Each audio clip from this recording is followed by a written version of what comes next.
I'm going to model the discussion web strategy, which is found in Classroom Strategies for Interactive Learning by Doug Buell. I have the third edition, and the discussion web is found on page 76, and the reproducible is found on page 201. I'm going to model what a Think Aloud would look like if I were to do this in a classroom with students. I'm going to use the New York Times article titled "The Economic Case for Letting Teenagers Sleep a Little Later." I went ahead and wrote the question I would pose to the students, which is, should school start later for teenagers? And I also put that question on the discussion web reproducible right in the center. This kind of gives the students a purpose for why they're reading. They'll be able to record the yes evidence as well as the no evidence. And then at the bottom, they're just going to write a quick conclusion, and then at a later date, I would actually model how they should kind of start formulating their paragraph or essay, whatever kind of assessment I would pull from that. So today I'm just going to model the discussion web. I am going to read just the first 2 pages of this article to kind of model what it should look like instead of reading all 4 pages. I would actually probably do this with the students, and that way I'm not spending the whole class period up front reading them an entire article. All right, should school start later for teenagers? The Economic Case for Letting Teenagers Sleep a Little Later by Aaron E. Carroll. And this was written September 13th, 2017. Okay, well, so that was pretty recent. Many high school aged children across the United States now find themselves waking up much earlier than they'd prefer as they return to school. Well, teachers the same way. They set their alarms and their parents force them out of bed in the morning, convinced that this is a necessary part of youth and good preparation for the rest of their lives. It's not. It's arbitrary. Arbitrary. Not sure if I know what that means. All right, it's not. It's arbitrary. Forced on them against their nature, and a poor economic decision as well. The National Heart, Lung, and Blood Institute recommends that teenagers get between 9 and 10 hours of sleep. 9 and 10 hours. Okay, so this would be an argument why we should start later. Most in the United States don't. It's not their fault. My oldest child, Jacob, is in 10th grade. He plays on the junior varsity tennis team, but his life isn't consumed by too many extracurricular activities. He's a hard worker, and he spends a fair amount of time each evening doing homework. I think most nights he's probably asleep by 10 or 10:30. His school bus picks him up at 6:40 a.m. To catch it, he needs to wake up not long after 6. 9 hours of sleep is a pipe dream, let alone 10. Pipe dream. I think that's an idiom. I'll have to look that up. There's an argument to be made that we should cut back on his activities or make him go to bed earlier so that he gets more sleep.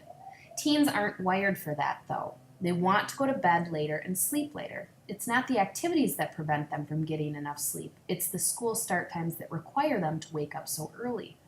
More than 90% of high schools and more than 80% of middle schools start before 8:30 a.m. Okay, so this is a nice piece of data. I don't know if it's one way or the other. I also want to see the evidence teens aren't wired for that. Meaning, is it genetic? Or is this cultural? Some argue that delaying start times would just cause teenagers to stay up later. Okay, I think that is one of those arguments for no. Research doesn't support that idea. A systematic review published a year. Goodness, I'm struggling reading that sentence. For whatever reason, it's not making head in my head. A systematic review published a year ago examined how school start delays affect students' sleep and other outcomes. 6 studies, 2 of which were randomized controlled trials, showed that delaying the start of school from 25 to 60 minutes corresponded with increased sleep time of 25 to 77 minutes per weeknight. In other words, when students were allowed to sleep later in the morning, they still went to bed at the same time and got more sleep. Interesting. So we've got an argument for later start time. There are costs to pushing back the start times of schools, of course. Our local school system, like many others, uses the same buses for elementary, middle, and high school. Not wanting to start elementary school too early, it starts high school earlier to save money on transportation. Okay, so I would say that trying to save money is definitely an argument against starting later. Other costs to delaying start times come after school when later school end times result in later after school activities. Another fairly good reason not to. No one wants to start their football practice at 8 p.m. These can interfere with parents' work schedules and run into evening hours. When it gets dark, an additional lighting might be necessary, especially when you're looking at schools who can't afford lighting for their football stadiums, soccer stadiums, etc. So this is another argument for no. A Brookings Institution policy brief investigated the trade-offs between costs and benefits of pushing back the start times of high school in 2011. It estimated that increased transportation costs would most likely be about $150 per student per year. Okay, so more money. But more sleep has been shown to lead to higher academic achievement. They found that, so this would be a yes.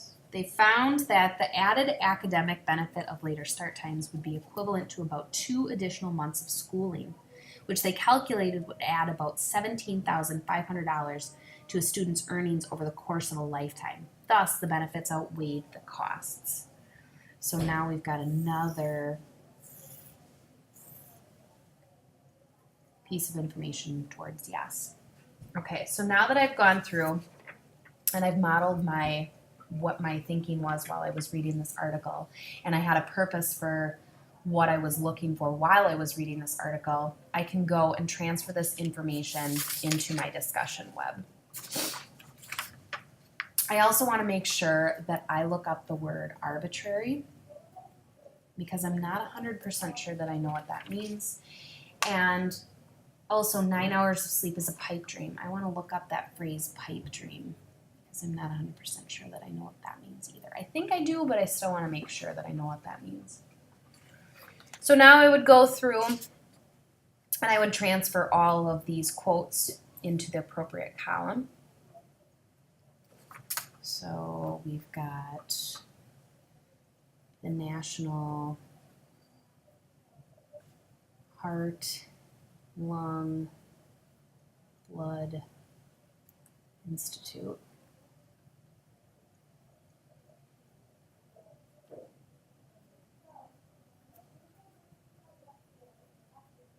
That teenagers get between 9 and 10 hours of sleep. So notice I haven't written it exactly. I'm kind of shorthanding all of these things. After I've gone through and add all this, then I would model for the students how I would come up with my conclusion. I would kind of weigh the options and I would say, yes, I believe start times should be later. Oh, but now I remember that in English class, we were told not to start our paragraph with the word yes. So the question is, should school start later for teenagers? Instead of yes, I'm going to write school should start later for teenagers. And I could even say because if I wanted to make a short note. And that's how you would use the discussion web.